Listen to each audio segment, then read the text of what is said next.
El libro de Urantía, página 1143. Documento 104. El crecimiento del concepto de la Trinidad. No se debe confundir el concepto de la Trinidad de la religión revelada con las creencias en las tríadas de las religiones evolucionarias.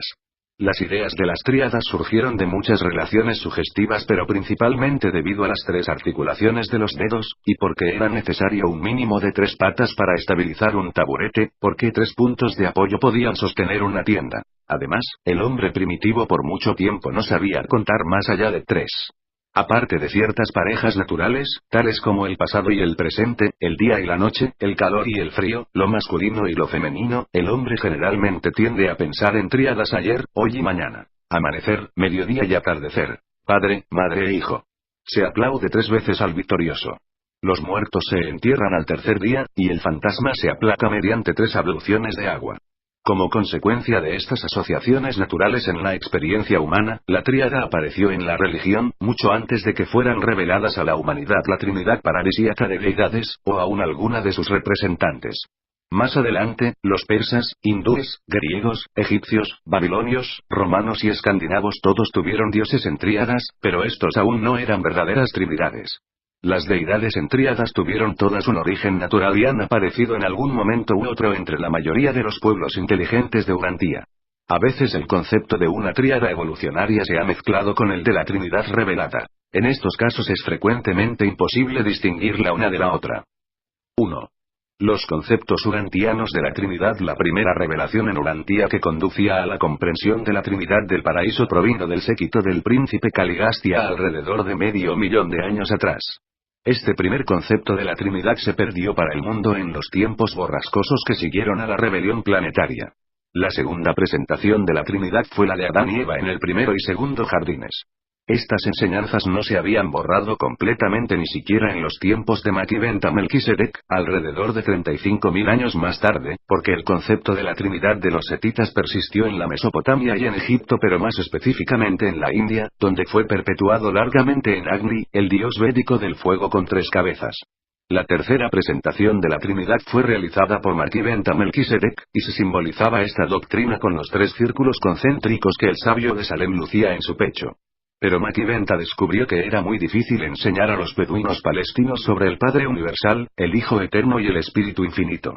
La mayor parte de sus discípulos pensaban que la Trinidad consistía en los 3 altísimos de Norlatiadec. Unos pocos concibieron la Trinidad, página 1144, como el soberano del sistema, el Padre de la constelación y la deidad creadora del universo local. Aún menos entre ellos captaron en forma muy remota la idea de la asociación en el paraíso del Padre, el Hijo y el Espíritu.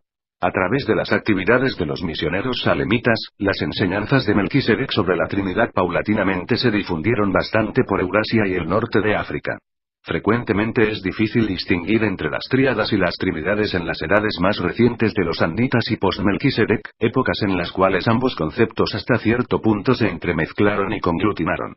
Entre los hindúes el concepto trinitario se arraigó como ser, inteligencia y felicidad. Un concepto indio posterior fue el de Brahma, Shiva y Vishnu.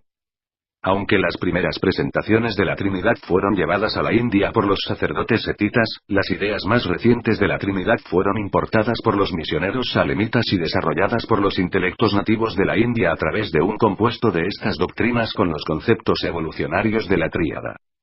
La fe budista desarrolló 2 doctrinas de naturaleza trinitaria. La primera fue maestro, ley y hermandad. Esa fue la presentación hecha por Gautama Siddhartha. La idea más reciente, que se desarrolló en la rama septentrional de los seguidores de Buda, comprendía al Señor Supremo, al Espíritu Santo y al Salvador encarnado. Estas ideas de los hindúes y budistas eran verdaderos postulados trinitarios, o sea, la idea de la manifestación triple de un Dios monoteísta.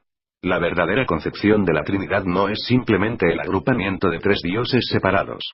Los hebreos conocían sobre la Trinidad de las tradiciones cenias de los días de Melquisedec, pero su ardor monoteísta por el Dios único, Yahvé, había eclipsado estas enseñanzas de tal manera que al tiempo de la aparición de Jesús la doctrina Elohim se había prácticamente desarraigado de la teología judía. La mente hebrea no podía reconciliar el concepto trinitario con la creencia monoteísta en el Señor único, el Dios de Israel. Los seguidores de la fe islámica del mismo modo fueron incapaces de captar la idea de la Trinidad. Es siempre difícil para un monoteísmo emergente tolerar el trinitarismo cuando se enfrenta con el politeísmo. La idea de Trinidad se arraiga mejor en aquellas religiones que poseen una tradición monoteísta firme combinada con flexibilidad doctrinal. Los grandes monoteístas, los hebreos y los mahometanos, encontraban difícil distinguir entre la adoración de tres dioses, politeísmo, y el trinitarismo, la adoración de una deidad que existe en una manifestación triuna de divinidad y personalidad. Jesús enseñó a sus apóstoles la verdad sobre las personas de la Trinidad del paraíso, pero pensaron que les hablaba figurativa y simbólicamente. Habiendo sido alimentados en el monoteísmo hebraico, les resultaba difícil mantener una creencia que parecía estar en conflicto con su concepto dominante de Yahvé. Y los cristianos primitivos heredaron el prejuicio hebraico contra el concepto de la Trinidad. La primera Trinidad del cristianismo fue proclamada en Antioquía y consistía en Dios, su verbo y su sabiduría. Pablo sabía de la Trinidad del paraíso de Padre, Hijo y Espíritu, pero rara vez lo predicó y rara vez hizo mención de ello excepto en algunas de sus epístolas a las iglesias que se estaban formando. Además, así como hicieron los demás apóstoles, Pablo confundió a Jesús, el Hijo creador del universo local, con la segunda persona de la deidad, el Hijo eterno del paraíso. El concepto cristiano de la Trinidad, que comenzó a ganar reconocimiento hacia fines del primer siglo después de Cristo, comprendía el Padre Universal, el página 1145, Hijo creador de Nevadón y la ministra divina de Salvington, Espíritu materno del universo local y consorte creativa del Hijo creador. Desde los tiempos de Jesús no se ha conocido en Urantía la identidad factual de la Trinidad del paraíso excepto por parte de unos pocos individuos a quienes esto les fue específicamente revelado hasta su presentación en estas declaraciones revelatorias. Pero aunque el concepto cristiano de la Trinidad erró de hecho, era prácticamente verdadero respecto de las interrelaciones espirituales. Solo en sus implicaciones filosóficas y consecuencias cosmológicas sufrió desconcierto este concepto. Ha sido difícil para muchos de mente cósmica creer que la segunda persona de la deidad, el segundo miembro de la infinita Trinidad, se hallaba una vez en Urantía. Y aunque en espíritu esto es verdad, en la realidad no es un hecho. Los creadores Micael incorporan plenamente la divinidad del Hijo Eterno, pero no son la personalidad absoluta. 2. La unidad de la Trinidad y la pluralidad de la deidad del monoteísmo surgió como protesta filosófica contra la incoherencia del politeísmo. Se desarrolló primero a través de organizaciones tipo panteón con la departamentalización de las actividades supernaturales, luego a través de la exaltación enoteísta de un solo Dios por encima de muchos, y finalmente hasta excluir a todos excepto al Dios único de valor final. El trinitarismo surge de la protesta experiencial contra la imposibilidad de concebir la calidad única de una deidad desantropomorfizada solitaria, de significado universal sin relaciones. Con tiempo suficiente, la filosofía tiende a abstraer las cualidades personales del concepto de la deidad del monoteísmo puro, reduciendo así esta idea de un Dios no relacionado al estado de un absoluto panteísta. Siempre ha sido difícil comprender la naturaleza personal de un Dios que no tiene relaciones personales de igualdad con otros seres personales coordinados. La personalidad en la deidad exige que dicha deidad exista en relación con otra deidad personal e igual. A través del reconocimiento del concepto de la Trinidad, la mente del hombre puede esperar captar algo de la interrelación de amor y ley en las creaciones espacio-temporales. A través de la fe espiritual el hombre alcanza el discernimiento del amor de Dios, pero pronto descubre que esta fe espiritual no tiene influencia sobre las leyes ordenadas del universo material. Aunque la creencia del hombre en Dios como Padre del paraíso sea sumamente firme, los horizontes cósmicos en expansión exigen que también reconozca la realidad de la deidad del paraíso como ley universal, que reconozca la soberanía de la Trinidad que se extiende hacia afuera desde el paraíso y que eclipsa aún los universos locales evolutivos de los hijos creadores y de las hijas creativas de las tres personas eternas cuya unión de deidad es el hecho y realidad e indivisibilidad eterna de la Trinidad del paraíso. Y esta misma Trinidad del paraíso es una entidad real, no una personalidad pero sin embargo una realidad verdadera y absoluta. No una personalidad pero sin embargo compatible con personalidades coexistentes, las personalidades del Padre, el Hijo y el Espíritu. La Trinidad es una realidad de deidad supersumativa que se eventúa de la conjunción de las tres deidades del paraíso. Las cualidades, características y funciones de la Trinidad, no son la simple suma de los atributos de las tres deidades del paraíso. Las funciones de la Trinidad son algo único, original y no totalmente previsible a partir del análisis de los atributos del Padre, el Hijo y el Espíritu. Página 1146. Por ejemplo, el Maestro, cuando estaba en la tierra, enseñó a sus seguidores que la justicia no es nunca una acción personal, es siempre una función de grupo. Tampoco los dioses, como personas, administran la justicia. Pero sí cumplen con esta misma función como un todo colectivo, como la Trinidad del paraíso. La comprensión conceptual de la asociación de la Trinidad de Padre, Hijo y Espíritu prepara a la mente humana para la presentación ulterior de ciertas otras relaciones triples. La razón teológica puede satisfacerse plenamente mediante el concepto de la Trinidad del paraíso, pero la razón filosófica y cosmológica exigen el reconocimiento de otras asociaciones triunas de la primera fuente y centro, aquellas triunidades en las que el infinito funciona en varias ocupaciones no padre de manifestación universal, las relaciones del Dios de la fuerza, la energía, el poder, la causación, la reacción, la potencialidad, la actualidad, la gravedad, la tensión, el modelo, el principio y la unidad. 3. Las trinidades y las triunidades. Aunque la humanidad de cuando en cuando ha captado cierta comprensión de la Trinidad de las tres personas de la deidad, la uniformidad exige que el intelecto humano perciba que hay ciertas relaciones entre los siete absolutos. Pero todo lo que es verdad respecto de la Trinidad del paraíso no es necesariamente verdad de una triunidad, porque una triunidad es algo distinto de una trinidad. En ciertos aspectos funcionales una triunidad puede ser análoga a una trinidad, pero no es nunca homóloga en su naturaleza a una trinidad. En Urantia el hombre mortal está pasando por una gran era de horizontes en expansión y conceptos en ampliación, y su filosofía cósmica debe acelerar en su evolución para mantenerse al ritmo de la expansión de la arena intelectual del pensamiento humano. A medida que la conciencia cósmica del hombre mortal se expande, éste percibe la interrelación de todo lo que encuentra en su ciencia material, filosofía intelectual y discernimiento espiritual. Sin embargo, a pesar de toda esta creencia en la unidad del cosmos, el hombre percibe la diversidad de toda existencia. A pesar de todos los conceptos que conciernen la inmutabilidad de la deidad, el hombre percibe que vive en un universo de cambio constante y crecimiento experiencial.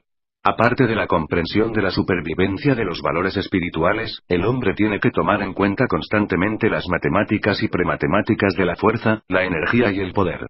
De alguna manera la eterna plenitud de la infinidad debe ser reconciliada con el crecimiento temporal de los universos en evolución y con la condición incompleta de los habitantes experienciales de los mismos. En cierto modo el concepto de la infinitud total debe ser segmentado y cualificado de manera tal que el intelecto mortal y el alma morontial puedan aferrar este concepto de valor final y significado espiritualizador. Aunque la razón exige una unidad monoteísta de realidad cósmica, la experiencia finita requiere el postulado de absolutos plurales y de su coordinación en las interrelaciones cósmicas. Sin existencias coordinadas no hay posibilidad de aparición de diversidad de relaciones absolutas, no hay posibilidad para la operación de diferenciales, variables, modificadores, atenuadores, cualificadores y disminuidores. En estos documentos la realidad total infinidad ha sido presentada como existe en los siete absolutos. 1. El Padre Universal. 2. El Hijo Eterno. 3. El Espíritu Infinito. Página 1147. 4.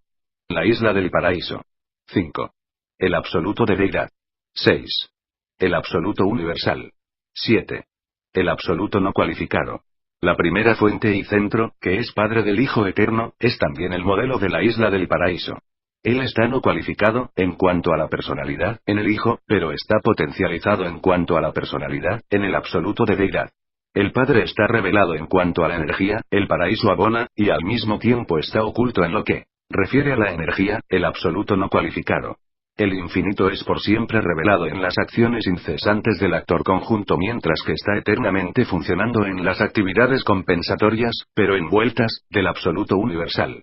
Así pues el Padre está relacionado con los seis absolutos iguales, y así los siete comprenden el círculo de la infinidad a lo largo de los ciclos interminables de la eternidad. Parecería que la triunidad de las interrelaciones absolutas fuera inevitable. La personalidad busca la asociación con otras personalidades en un nivel absoluto así como también en todos los otros niveles. Y la asociación de las tres personalidades eterniza la primera triunidad, la unión de personalidad del Padre, del Hijo y del Espíritu. Porque cuando estas tres personas, como personas, se reúnen para una función unida, constituyen de esta manera una triunidad de unidad funcional, no una trinidad, una entidad orgánica, pero sin embargo una triunidad, una unanimidad funcional agregada triple. La Trinidad del Paraíso no es una triunidad. No es una unanimidad funcional. Más bien es deidad individida e indivisible. El Padre, el Hijo y el Espíritu como personas pueden tener una relación con la Trinidad del Paraíso, porque la Trinidad es su deidad individida. El Padre, el Hijo y el Espíritu no sostienen tales relaciones personales con la primera triunidad, porque esa es su unión funcional como tres personas. Solo como la Trinidad, como deidad individida, mantienen colectivamente una relación externa con la triunidad de su agregación personal. De este modo la Trinidad del Paraíso es única entre las relaciones absolutas. Hay varias triunidades existenciales pero solo una Trinidad existencial. Una triunidad no es una entidad. Es funcional más bien que orgánica. Sus miembros son socios más bien que corporativos. Los componentes de las triunidades pueden ser entidades, pero la triunidad misma es una asociación. Existe sin embargo un punto de comparación entre la Trinidad y la triunidad. Ambas emanan en funciones que son algo distinto de la suma discernible de los atributos de los miembros componentes. Pero aunque sean así comparables desde un punto de vista funcional, por lo demás no exhiben ninguna relación categórica. Están groseramente relacionadas como la relación de la función a la estructura. Pero la función de la asociación de triunidad no es la función de la estructura o entidad de Trinidad. Las triunidades son sin embargo reales. Muy reales. En ellas está la realidad total funcionalizada, y a través de ellas el Padre Universal ejercita un control inmediato y personal sobre las funciones directivas de la infinidad. 4. Las 7 triunidades. Al intentar la descripción de las 7 triunidades, se dirige la atención al hecho de que el Padre Universal es el miembro primario de cada una de ellas. Él era. Página 1148 y siempre será el primer Padre Fuente Universal, el centro absoluto, la causa primaria, el controlador universal, el energizador ilimitado, la unidad original, el sostenedor no cualificado, la primera persona de la deidad, el primer modelo cósmico y la esencia de la infinidad. El Padre Universal es la causa personal de los absolutos. Él es el absoluto de los absolutos. La naturaleza y significado de las 7 triunidades pueden ser sugeridas como sigue. La primera triunidad, la triunidad personal propuesta. Esta es la agrupación de las 3 personalidades de la deidad. 1. El Padre Universal. 2. El Hijo Eterno. 3. El Espíritu Infinito. Esta es la unión triple de amor, misericordia y ministerio, la asociación personal y de propósito compuesta de las 3 personalidades eternas del paraíso. Esta es la asociación divinamente fraternal, amante de la criatura, que actúa como un padre, y que promueve la ascensión. Las personalidades divinas de esta primera triunidad son dioses que otorgan la personalidad, donan el espíritu y dotan a la mente. Esta es la triunidad de evolución infinita. Actúa a lo largo del presente eterno y en todo el flujo de tiempo pasado, presente, futuro. Esta asociación da como fruto la infinidad volitiva y provee los mecanismos por los cuales la deidad personal se vuelve autorrevelatoria para las criaturas del cosmos evolutivo. La segunda triunidad, la triunidad de poder modelo, ya se trate de un diminuto ultimatón, una estrella llameante o una nébula en remolino, aún del universo central o de los superuniversos, desde la más pequeña hasta la más grande de las organizaciones materiales, siempre el modelo físico, la configuración cósmica, se deriva de la función de esta triunidad. Esta asociación consiste en 1. El Padre Hijo. 2. La isla del paraíso. 3. El actor conjunto. Los agentes cósmicos de la tercera fuente y centro organizan la energía. La energía está formada según el modelo del paraíso, la materialización absoluta. Pero detrás de toda esta manipulación incesante está la presencia del Padre Hijo, cuya unión activó por primero el modelo original del paraíso en la aparición de Abona, concomitante con el nacimiento del Espíritu Infinito, el actor conjunto. En la experiencia religiosa, las criaturas se ponen en contacto con el Dios que es amor, pero tal discernimiento espiritual no debe eclipsar jamás el reconocimiento inteligente del hecho universal del modelo original que es el paraíso. Las personalidades del paraíso involucran la adoración voluntaria de todas las criaturas mediante el poder sobrecogedor del amor divino y conducen a todas estas personalidades nacidas del espíritu a las delicias excelsas del servicio interminable de los hijos finalistas de Dios. La segunda triunidad es el arquitecto del escenario espacial en el cual se desarrollan estas transacciones. Ella determina los modelos de la configuración cósmica. El amor puede caracterizar a la divinidad de la primera triunidad, pero el modelo original es la manifestación galáctica de la segunda triunidad. Lo que la primera triunidad es para las personalidades evolutivas, la segunda triunidad es para los universos evolutivos. El modelo y la personalidad son 2 de las grandes manifestaciones de las acciones de la primera fuente y centro. Y aunque sea muy difícil de comprender, es sin embargo verdad que el poder modelo y la persona página 1149 amante son una y la misma realidad universal. La isla del paraíso y el Hijo Eterno son revelaciones iguales pero antípodas de la naturaleza insondable del Padre Fuerza Universal. La tercera triunidad, la triunidad espíritu evolucional.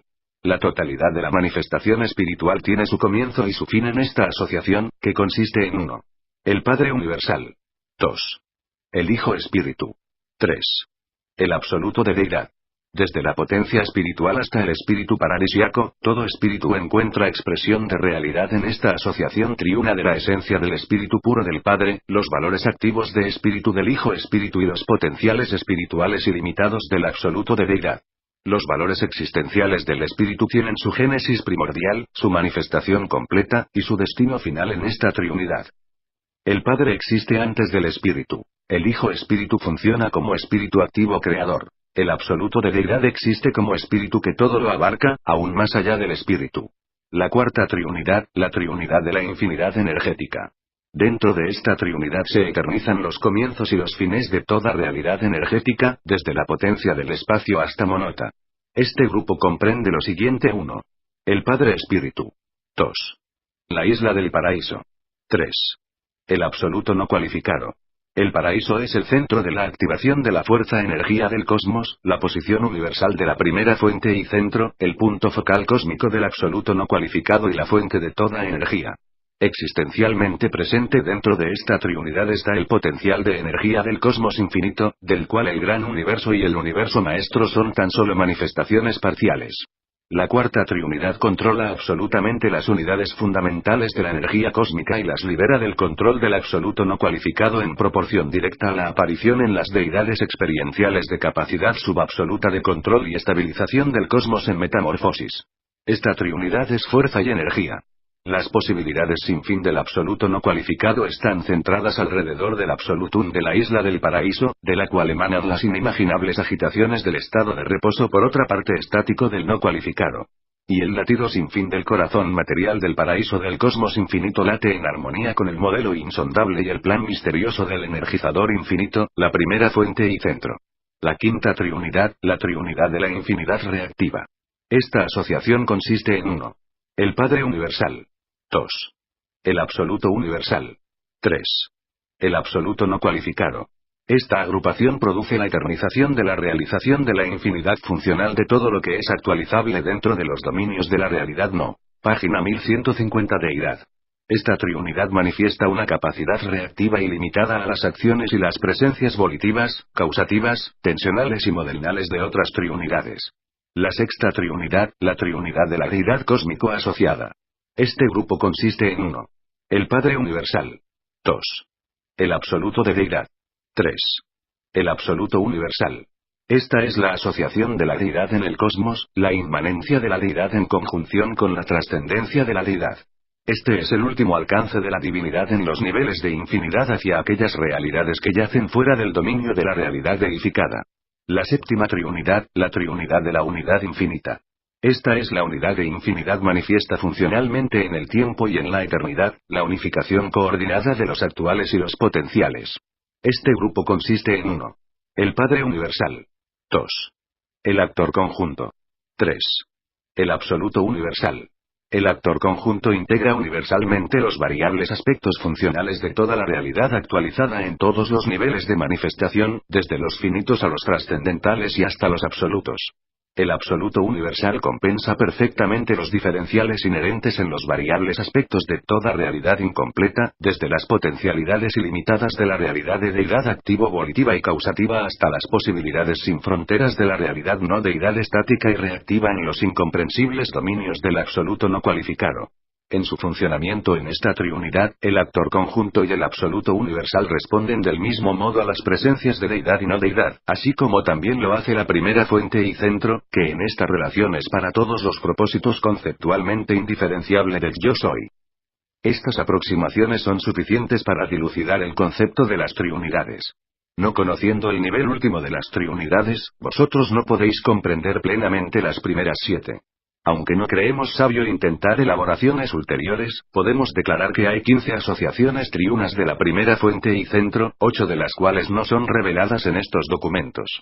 Estas asociaciones no reveladas se refieren a realidades, actualidades y potencialidades que están más allá del nivel experiencial de la supremacía. Las triunidades son la rueda de equilibrio funcional de la infinidad, la unificación de la unicidad de los 7 absolutos de infinidad. Es la presencia existencial de las triunidades la que permite que el Padre Yo Soy experimente la unidad de infinidad funcional a pesar de la diversificación de la infinidad en 7 absolutos. La primera fuente y centro es el miembro unificador de todas las triunidades. En él todas las cosas tienen sus comienzos incondicionados, sus existencias eternas, sus destinos infinitos, en él consisten todas las cosas. Aunque estas asociaciones no puedan aumentar la infinidad del Padre Yo Soy, parecen posibilitar las manifestaciones subinfinitas y subabsolutas de su realidad. Las 7 triunidades multiplican la versatilidad, eternizan nuevas propágina 1151 fundidades, deifican nuevos valores, divulgan nuevas potencialidades, revelan nuevos significados. Y todas estas manifestaciones diversificadas en el tiempo y el espacio y en el cosmos eterno son existentes en la éxtasis hipotética de la infinidad original del Yo Soy. 5.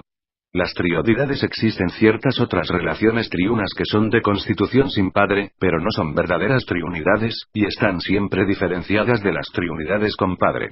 Han sido llamadas variadamente, triunidades asociativas, triunidades coordinadas, y triodidades. Son consiguientes a la existencia de las triunidades. 2 de estas asociaciones están constituidas como sigue la triodidad de la actualidad. Esta triodidad consiste en la interrelación de 3 actuales absolutos. 1. El Hijo Eterno. 2. La Isla del Paraíso. 3. El actor conjunto. El Hijo Eterno es el absoluto de la realidad espiritual, la personalidad absoluta. La Isla del Paraíso es el absoluto de la realidad cósmica, el modelo absoluto. El actor conjunto es el absoluto de la realidad mental, el coordinado de la realidad espiritual absoluta, y la síntesis existencial de deidad de la personalidad y poder. Esta asociación triuna eventúa la coordinación de la suma total de la realidad actualizada, de espíritu, cósmica, o de mente. Es no cualificada en actualidad. La triodidad de la potencialidad. Esta triodidad consiste en la asociación de los 3 absolutos de potencialidad. 1. El absoluto de deidad. 2. El absoluto universal. 3. El absoluto no cualificado. De esta manera están interasociados los depósitos infinitos de toda realidad de energía latente, de espíritu, de mente o cósmica. Esta asociación produce la integración de toda la realidad de energía latente. Es potencialmente infinita. Las triunidades se ocupan principalmente de la unificación funcional de la infinidad, y las triodidades se preocupan de la aparición cósmica de las deidades experienciales. Las triunidades se ocupan indirectamente, pero las triodidades se preocupan directamente, por las deidades experienciales suprema, última y absoluta. Aparecen en la síntesis emergente de poder personalidad del Ser Supremo. Y para las criaturas del tiempo y del espacio, el Ser Supremo es una revelación de la unidad del Yo Soy. Presentado por un Melquisedec de Nevadón.